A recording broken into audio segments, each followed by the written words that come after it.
Job, chapitre 24.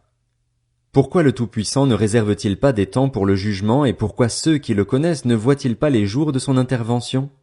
On déplace les bornes, on vole des troupeaux et on les conduit au pâturage, on s'empare de l'âne des orphelins, on prend pour gage le bœuf de la veuve, on écarte les pauvres du chemin, on force tous les faibles du pays à se cacher. Pareil à des ânes sauvages dans le désert, ils doivent partir au travail dès l'aube pour chercher leur nourriture, mais ils n'ont que des plaines arides pour trouver du pain à leurs enfants. Ils coupent le fourrage qui reste dans les champs, ils grappillent dans la vigne du méchant. Ils passent la nuit tout nus, sans habits, sans protection contre le froid. Ils sont trempés par les fortes averses des montagnes et, faute de refuge, ils se blottissent contre les rochers. On arrache l'orphelin à sa mère, on réclame des gages aux pauvres. Ils vont tout nus, sans habits. Ils doivent porter des gerbes tout en restant eux-mêmes affamés.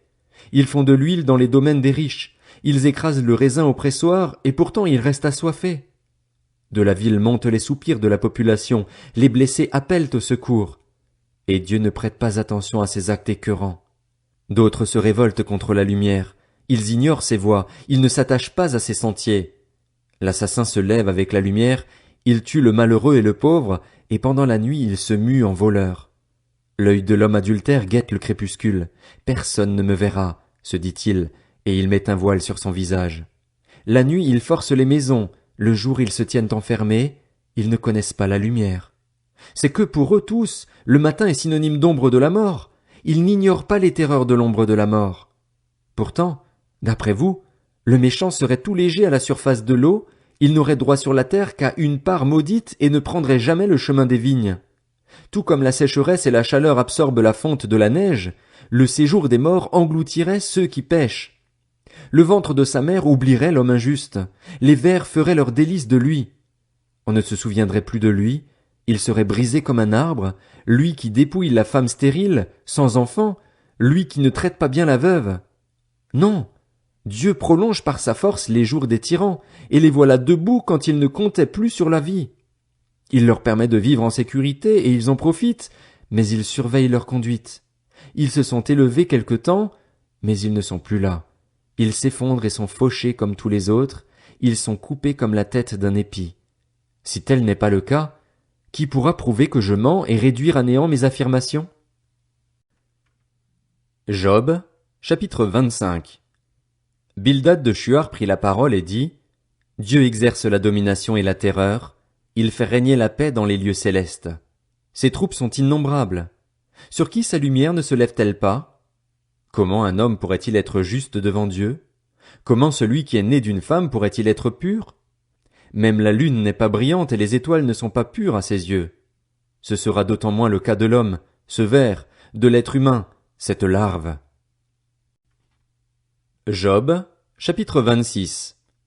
Job prit la parole et dit: Comme tu sais bien venir en aide aux faibles, quel beau secours tu prêtes au bras qui n'a plus de force.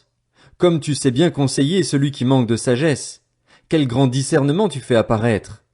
À qui s'adressent tes paroles et qui est-ce qui t'inspire? Les défunts tremblent au-dessous de l'eau et des créatures qui l'habitent. Devant Dieu le séjour des morts se retrouve nu, le gouffre de perdition est sans protection. C'est lui qui déploie le nord sur le vide, qui suspend la terre sur le vide. Il enferme l'eau dans ses nuages sans qu'il se déchire sous son poids. Il recouvre son trône en déployant sa nuée sur lui. Il a tracé un cercle à la surface de l'eau, à la frontière entre la lumière et les ténèbres. Les piliers du ciel sont ébranlés, ils sont effarés quand il menace. Par sa force il dompte la mer, par son intelligence il en brise l'orgueil. Son souffle donne au ciel la sérénité, sa main transperce le serpent fuyard. Si tout cela ne représente qu'un aperçu de sa manière de faire, le faible écho qui nous en parvient, qui pourra comprendre le tonnerre de sa puissance? Job, chapitre 27. Job poursuivit son développement. Il dit: Le Dieu qui me refuse justice est vivant. Le Tout-Puissant qui me remplit d'amertume est vivant. Aussi longtemps que je respirerai, que le souffle de Dieu passera dans mes narines, mes lèvres ne diront aucune injustice, ma langue ne prononcera rien de faux. Je ne risque pas de vous donner raison. Jusqu'à mon dernier soupir je défendrai mon intégrité. Je suis agrippé à ma justice et je ne la lâcherai pas. Mon cœur ne me fait de reproches sur aucun jour de ma vie. Que ce soit mon ennemi qui soit traité en méchant et celui qui se dresse contre moi en homme injuste. Quelle espérance reste-t-il à l'impie quand Dieu coupe, quand il arrache le fil de sa vie? Dieu écoute-t-il ses cris quand l'angoisse vient l'assaillir? Fera-t-il du Tout-Puissant ses délices? Fera-t-il en toutes circonstances appel à Dieu? Je vais vous enseigner la manière dont Dieu agit. Je ne vais pas vous cacher les projets du Tout-Puissant. Vous en avez tous eu un aperçu. Pourquoi donc ces discours sans consistance? Voici la part que Dieu réserve aux méchants, l'héritage que l'homme violent reçoit du Tout-Puissant.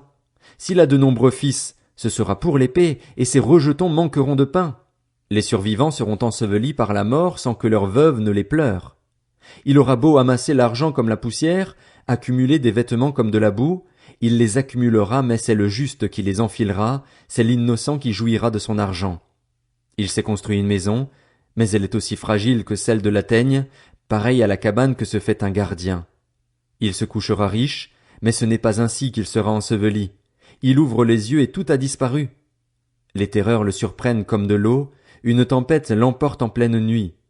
Le vent d'est le soulève et il s'en va, il est violemment arraché de l'endroit qu'il occupait. On lance sans pitié des flèches contre lui. Il cherche à fuir la main qui veut l'abattre. On applaudit à sa chute et, de l'endroit même qu'il occupait, on siffle contre lui.